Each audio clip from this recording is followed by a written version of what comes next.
Okay, so picture this. It's early, really early, about 6 in the morning on a Friday, April 3rd, 33 AD. Jerusalem is just starting to stir, but there's a small group of men already marching a prisoner through the streets. Their destination? The Roman governor's headquarters. And with that one act, they're about to kick off one of the most famous and consequential trials in all of human history. So let's really dig into what's going on here. You read this single line from the Gospel of Matthew, and it sounds pretty straightforward, almost procedural. A prisoner is handed over from the local guys to the real power, the Roman Empire. But this isn't just some routine transfer. Nope, this is the spark that's about to ignite a massive historical firestorm. And the real story, the one we're going to unpack, it doesn't start with the prisoner. It starts with the man who's about to receive him. Because that's the real question, isn't it? We all hear the name Pontius Pilate, and it's basically welded to this one single event. But he wasn't just some character in a story. He was a real guy, a politician with a serious job, a complicated past, and a ton of pressure on his shoulders. If we really want to understand the trial, we absolutely have to understand the man. So, let's peel back the layers on Pilate himself. We're going to take a look at his career, what his official duties actually were, and what other historical sources, outside of the Bible, have to say about the kind of ruler he was. Trust me, this context is everything. So here's the quick and dirty on his career path. Pilate was the Roman governor, the official title was prefect, of Judea for a whole decade, from 26 to 36 AD. Now, a 10-year gig in a notoriously difficult province, that is a long, long time. And the fact that his career ends with him being recalled to Rome, well, that tells you his time there was anything but a smooth ride. So what did being a Roman prefect actually mean? Well, his job was pretty clear-cut. First, maintain order, keep the peace.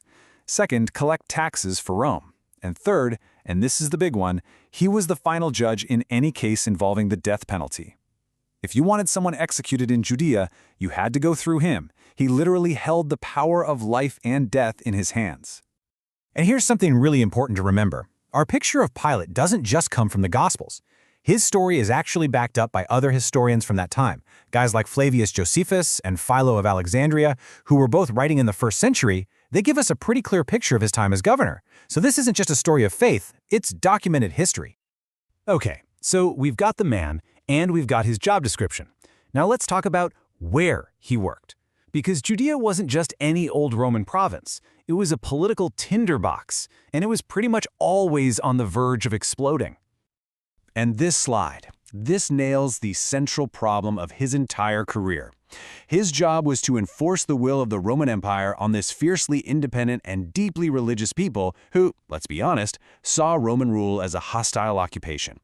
Every single decision he made was like a high-wire act, trying to keep his bosses in Rome happy while not accidentally starting a massive revolt in the streets of Jerusalem. So how did he do on that high wire? Well, according to those other historical sources, not so great. His track record shows a real pattern of being harsh.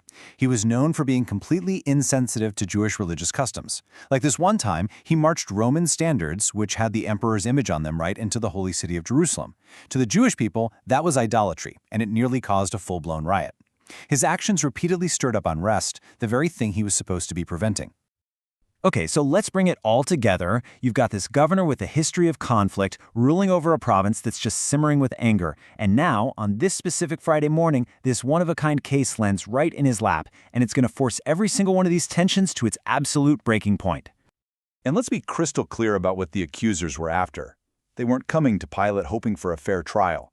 The verse says they had already took counsel to put him to death. Their minds were already made up. They weren't asking for justice. They were demanding a state-sanctioned execution.